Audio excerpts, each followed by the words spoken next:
My dear friends, welcome. This is Loki speaking, straight from, well, wherever I want. Today, there will be no tricks. I'm just bringing you some hot news. And for a brief moment of fun, I've brought along some colleagues to help me with this endeavor. In news number 1, you get a first impression of Avengers, Doomsday, and find out how my explosive return shakes up the entire story. Even the TVA would be back.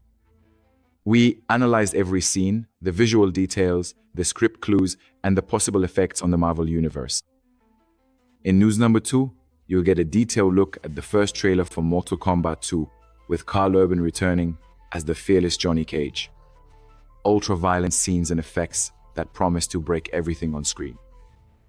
In news number 3, you'll find out all the details about the ending that was left out of theaters.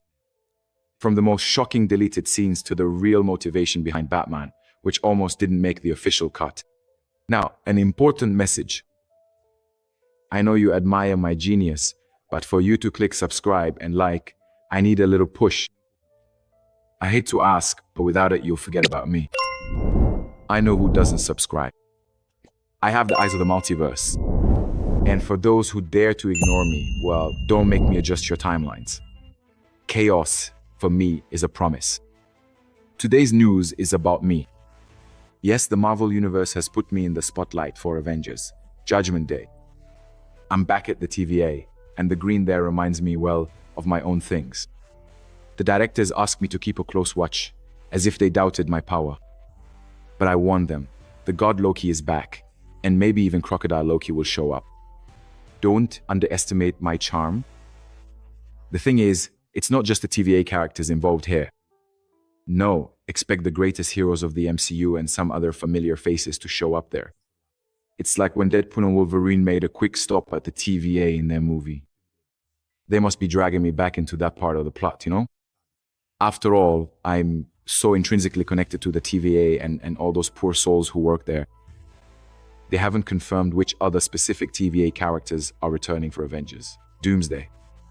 After all, they did that chair reveal live stream for the big MCU heroes, the X-Men, the major Fantastic Four characters, and even Dr. Doom, played by Robert Downey Jr. I believe what's happening is that some of the main MCU heroes and other characters are at the TVA, just like how Deadpool and Wolverine paid a brief visit. The TVA characters are taking them to solve the current problem of all the incursions and the destruction of different universes. It's a pretty easy prediction to make that all of this has something to do with whatever Dr. Doom is up to. The TVA has been monitoring him as he crosses between universes. The Russians actually revealed that they're adapting a version of Time Runs Out into a real story. So yes, I believe Robert Downey Jr. Is Dr. Doom will do something similar to what Dr. Doom did during that comic book storyline, but without the whole Molecule Man plot. They're going to change that part of the story. Oh, and speaking of doctors, Marvel usually brings Hunter B-15 back for a lot of specific TVA scenes. She's kind of an administrator now. After the events of Loki Season 2, they haven't said whether Ouroboros or Owen Wilson will return, but it's a safe bet that they'll show up in some way. I mean, why on earth would they do the TVA and not bring Miss Minutes back? Marvel has even been using Tara Strong, the voice of Miss Minutes, for a bunch of other promotions for everything they're doing. It's Marvel in general, not just the movies. Remember that at the end of Loki Season 2, I, the god Loki, destroyed a temporal loom. Or rather, I allowed it to be destroyed. This happened after we discovered the truth from He Who Remains about what was really going on with the time cycle, the secret he had kept from us all this time. The loom was designed as a safeguard for the sacred timeline, the specific timeline of He Who Remains, and the cycle of destruction where he would blow up all of reality. I mean, all the timelines would be destroyed. Then the sacred timeline would be reset and would keep happening forever. There was no way to stop it. I, Loki, then learned to control my time-traveling powers over many, many centuries, becoming God Loki, with control over time without needing technology. I used these powers to allow the multiverse to grow infinitely without destroying itself.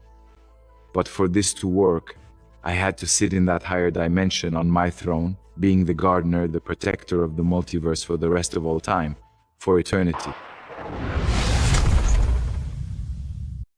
So naturally, when the Russians announced they would make a version of Time Runs Out in Secret Wars, the idea was that the multiverse collapses into a single battle world because of what Doctor Doom is doing. The incursions were already happening. The Beyonders were already trying to destroy the multiverse. So there wasn't a particular reason why the universes were being destroyed, because Doctor Doom himself was also trying to destroy universes to try to slow things down. We've already seen some different characters in different movies do bad things that cause incursions in the universes, like Spider-Man with his spells, Doctor Strange in the Multiverse of Madness messing up the multiverse, and everything that happened during the events of the movie The Marvels, with Monica Rambeau trapped in the X-Men universe, was also an incursion. So there are a lot of questions with all of this happening and everything that's going to happen in Avengers Doomsday. Because why would I, Loki the god, allow this to happen if my only job was to protect the multiverse and prevent this from happening? Currently, the only logical ways we know for Doctor Doom to be able to find magic powerful enough to stop me from being the gardener of the multiverse, that is, to remove him from that throne or for something big enough to happen, to make him leave the throne long enough for more incursions to occur, and for the multiverse to finally collapse. We already know that they are changing a significant part of the Time Runs Out comic book storyline so that it fits with what they've already done in the live-action movies. And they've established some of these concepts during Deadpool and Wolverine. We also already know that they will use the Void as their version of Battleworld, because it already works that way in the MCU. It's kind of a dumping ground for the multiverse. Everything that's left over from the multiverse is trash. I also believe they're changing the Molecule Man subplot, replacing him with another character or twist, possibly the concept of anchor beings, because it was announced during Deadpool and Wolverine that Sean Levy said Kevin Feige made a big deal about it, including the part about anchor beings and their universes dying when they die.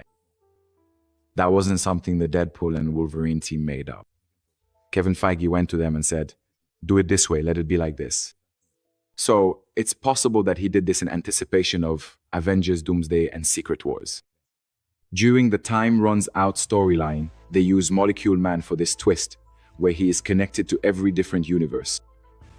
So Doctor Doom goes around killing Molecule Man in different realities in order to make those universes be destroyed. Kevin Feige also refused to say who the anchor being of the MCU is, so it's possible we'll find out in Avengers Doomsday. Maybe, as an early theory, Doctor Doom will come to the MCU, trying to kill the anchor being to destroy the MCU.